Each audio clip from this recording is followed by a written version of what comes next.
just share a little bit more on that same passage. If you turn back to Matthew chapter 26, in the same passage, in verse 32, verse 31, actually, let's start there. Then Jesus said to them, all of you will be made to stumble because of me this night, for it is written, I will strike the shepherd, and the sheep of the flock will be scattered. But after I have been raised, I will go before you to Galilee. So he was foretelling them about what was to happen. But Peter answered and said to him, even if all are made to stumble because of you, I will never be made to stumble. You know, there was such a self-confidence in Peter. I mean, Peter was the one who walked on water. I mean, Peter was the one who had the revelation that Jesus is the Son of God. Like, this man was truly, like, it's almost like he was, you know, when they had an argument about which one would be the best among them, if I was in Peter's shoes, I would probably say that, I don't know about you brothers, but I'm the chosen one here. I walked on water. I don't know about you guys, but, you know, and I had the revelation, not you. And so the danger here was that he became self-confident in the revelation that the Lord had given him and how the Lord had chosen him. And the Lord did have a plan for Peter, but there was something in Peter's heart that the Lord saw that Peter didn't see, and it was this self-confidence. And self-confidence is the greatest enemy of the Lord, because you put your strength in yourself and you don't give glory to the Lord. And unfortunately, the Lord will allow these circumstances to come to show you that no good thing dwells in your flesh. And if you don't have that revelation, then the Lord can't put his anointing on you. We all know the story that when they went again and Jesus met with Peter again, and then they were in the upper room and they were filled with the Holy Spirit, that it was a short while after that Peter preached a sermon. And the sermon was probably only about maybe 5 minutes long. If you read the whole sermon, if you read it slowly, you read the exact words, it probably lasted about 5 minutes. But in that time, 3,000 were converted to the Lord. Now, I don't know about you, but I've preached long sermons, and I haven't seen sometimes one get converted to the Lord. And so we have to be careful that we don't have that self-confidence. When we are empty of ourselves, that's when the Lord can really use us. It's true, when we are in our weakest state, that's when the Lord can really put his Spirit on us. It's not when we're the greatest, it's when we're the least. And that's something that we can't forget about. Sometimes my kids, they've been talking to me lately about how our last name is Young. So our last initial starts with Y. Well, in class, you always get put in order of your alphabetical last name. So if you have a last name with the letter A, you're going to be at the front of the class. Well, my kids are always at the back of the class, and they don't like it. They hate being last. And I'm like, it's not your fault, but our last name starts with the letter Y. I said, we're naturally going to be at the back of the class. I said, but in the Bible, it says that we are supposed to be at the back of the class. We're supposed to be the least amongst them. And so unfortunately, our flesh doesn't like that. We want to be the greatest. And so we typically want to seek out for that, where we can be the greatest. And we have to be careful that we don't have this same attitude that Peter had. But Jesus rebuked him, and Jesus said to him, assuredly I say to you that this night, before the rooster crows, you will deny me 3 times. I mean, what an answer to Peter. Like right away, no, Peter, actually, before this night ends, you're going to deny me 3 times. And that's a pretty quick prophecy that was fulfilled for Peter. And I mean, I'm sure Peter at that time didn't believe that. Because Peter said to him, even if I have to die with you, I shall not deny you. And so said all of his disciples. I mean, this man was very zealous for the Lord. Even if everybody else forsakes you, Lord, I'm going to die with you. I don't care what anybody else says. But the Lord, he didn't respond to him here. This was an example of a good leader. He didn't respond to him here in his self-confidence. He didn't try to explain to Peter. He just went on with it. Then Jesus came to them with a place called Gethsemane and said to his disciples, sit here while I go over and pray over there. And he took with him Peter and James and John, the sons of Zebedee, and he began to be sorrowful and deeply distressed. And then he said to them, my soul is exceedingly sorrowful, even to death. Stay here and watch with me. I mean, he chose those 3 brothers because those were the ones that he had chosen to go with him. It wasn't anything that they had done. The Lord just chose them. And he said to them, my soul is exceedingly sorrowful to death. Stay here and watch with me. And he went a little farther and fell on his face and prayed and said, O Lord, O Father, if it is possible, let this cup pass from me.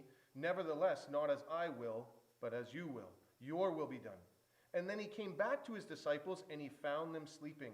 And he said to Peter, he rebuked Peter again, Peter, what? Could you not watch with me for 1 hour? Watch and pray, lest you enter into temptation. The spirit indeed is willing, but the flesh is weak. It's interesting. He didn't say it to James and John. He said it to Peter. Peter, you just told me that you're going to go die with me. I asked you to come and watch and pray with me, and you couldn't even do it for 1 hour. You know, Peter was probably pretty sorrowful at that time. He probably received some hard words.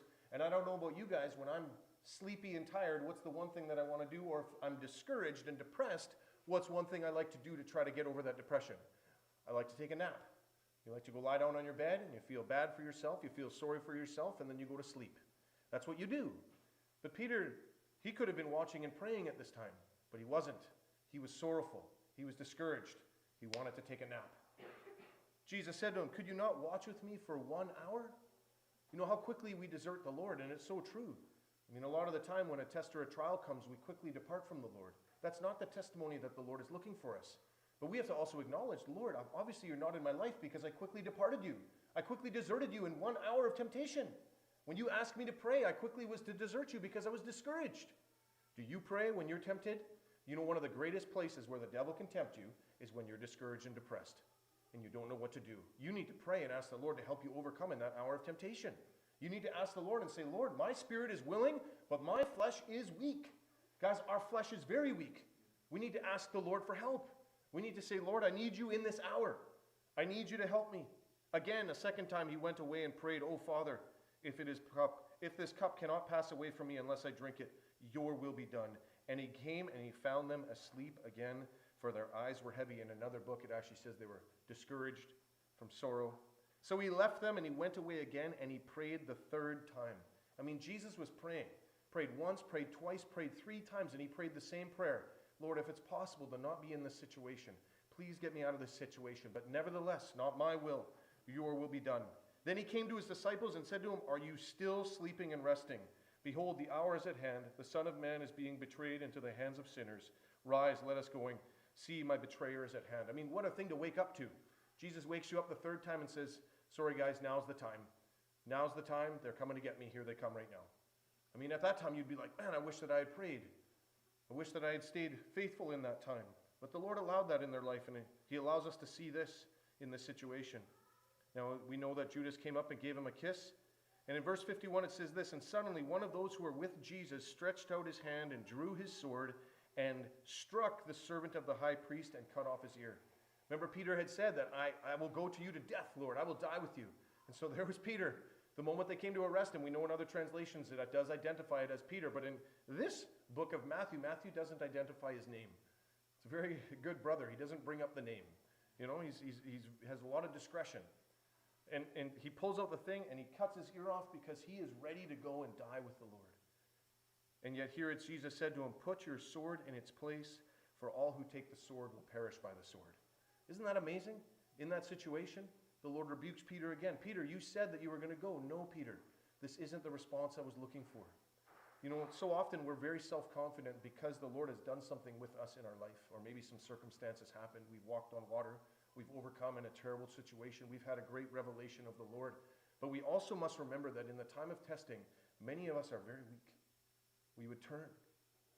And sometimes our reactions when we're weak is that we would cut the ear off of somebody, or we would get mad at them, or we would say things in a way that we shouldn't say it.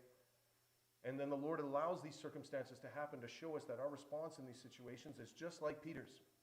You know, the Lord does want to use us. He has given us these gifts. He's given us this anointing, or he's given us this thing to follow him, to be close to him. Maybe you're one of the 3 that get to go and be on the mountain with him. You imagine what the other 9 were thinking? They're like, man, how come we didn't get chosen? They were probably like, you know, maybe a little bit discouraged, but yet they were still the 12. There was no difference between them and the 3. But the 3 that went with him, they were sleeping from sorrow.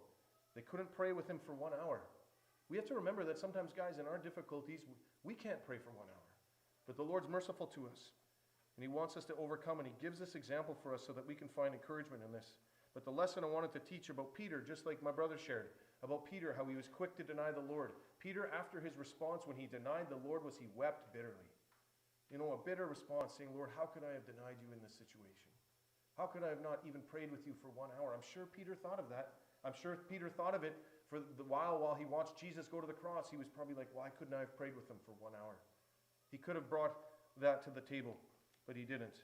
If we turn with here to John, do you think after this situation that Peter would want to throw in the towel and just say there's no point in doing this anymore? So what does he say? In John chapter 21, it says, "After these things, Jesus showed himself to the disciples at the Sea of Tiberias, and in this way he showed himself. He revealed himself to them again. You know, you would think after this situation, if you denied the Lord, some of us would say we've never denied the Lord, but by our actions we can deny the Lord. By the lifestyle that we live, we deny the Lord. By the way that we act, we deny the Lord. People were to look at us, they see the fruit in our life, they would say that person is not a believer just because of the way that they act. I did this for many years of my life until the Lord caused me to be truly born again. And then I could start to see that a born-again life, the evidence of a man who is born again is he practices righteousness. He does. This is how we know the children of God and the children of the devil. The children of God, they practice righteousness. The children of the devil, they practice unrighteousness. They practice sin. This is how you know the evidence.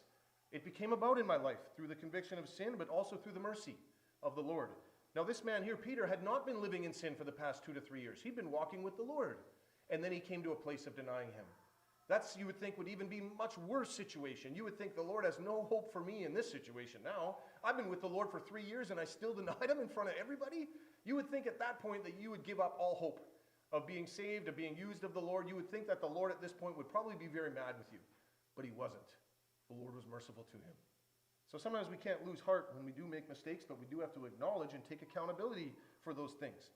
The sooner we take accountability, the sooner that the Lord can come and meet with us. I'm sure if Peter afterwards said, I never denied you, Lord, I always kept your word, the Lord would probably remind him and say, Peter, do you want me to remind you of the rooster? You can't get away from a rooster. They're pretty loud. You know? Look what it says here. Verse 3, Simon Peter said to him, I am going fishing. And they said to him, we are going with you also. They went out and immediately got into the boat, and that night they caught nothing. It's amazing. He went back to what he knew. I'm going fishing. I'm just going to go back to what I know. But that night they caught nothing. In all their efforts, they just said, Lord, I've been walking with you. You promised me these things, and I didn't get them, so know what I'm going to do. I'm just going to go back to fishing. I'm going to go back to doing what I know how to do best. But the Lord allowed it in that place that in all those efforts, in all those pursuits, he caught nothing. Nothing satisfied. He allowed him to fish all night again, and he caught nothing. I mean, I would be pretty depressed at that point that there is no hope for me. I'm trying to go back to what I know because I don't know what to do now, and even then I caught nothing. He would probably have given up. But when the morning had now come, Jesus stood on the shore, yet the disciples did not know that it was Jesus. Then Jesus said to them, children, do you have any food? And they answered him, and they told him the truth, no, we do not. I mean, a good fisherman would probably say, yeah, we got a couple here. But he didn't. They said, we have no food here. There was nothing. We caught nothing. And he said to them, cast your net on the other side of the boat, and you will find some. So they cast, and now they were not able to draw it in because of the multitude of the fish. We all know the rest of that story, but, Jesus comes to him and asks him a few questions. And this is what he asks them. When they had eaten breakfast, Jesus said to Simon Peter, Simon, son of Jonah, do you love me more than these? Do you love me more than the fish that you've caught? And he said to them, yes, Lord, you know that I love you. And he said to them, feed my lambs. And he said to him again a second time, Simon, son of Jonah, do you love me? And he said to him, yes, Lord, you know that I love you. And he said to him, tend my sheep. And he said to him the third time, Simon, son of Jonah, do you love me? You know, it's interesting. He prayed 3 times. This time he asked him 3 questions. Simon, son of Jonah, do you love me? Peter was grieved because he said to him the third time, do you love me? Peter wasn't grieved before when he asked him, are you still sleeping? This time he's grieved when he's asking, do you love me? Finally he said, Lord, you know that I love you. You know that I love you. Jesus said to him, feed my sheep. There was a progression there. Feeding the lambs, tending the sheep, feeding the sheep. There's a progression and a growth spiritually, but there was a responsibility and an action that was required of Peter that the Lord was going to ask him to do. Verse 18, most assuredly I say to you, when you were younger, you girded yourself and walked where you wished, but when you are old, you will stretch out your hands, and another will gird you and clothe you and carry you where you do not wish. Meaning he's going to take you to a place that you do not want to go, but your responsibility is to follow him. When we're younger, we make our own decisions. We say what we want to say. We think we know everything. We don't. When we fail and we fail and we fail, suddenly the Lord's able to start working with us and take us to places that we do not want to go.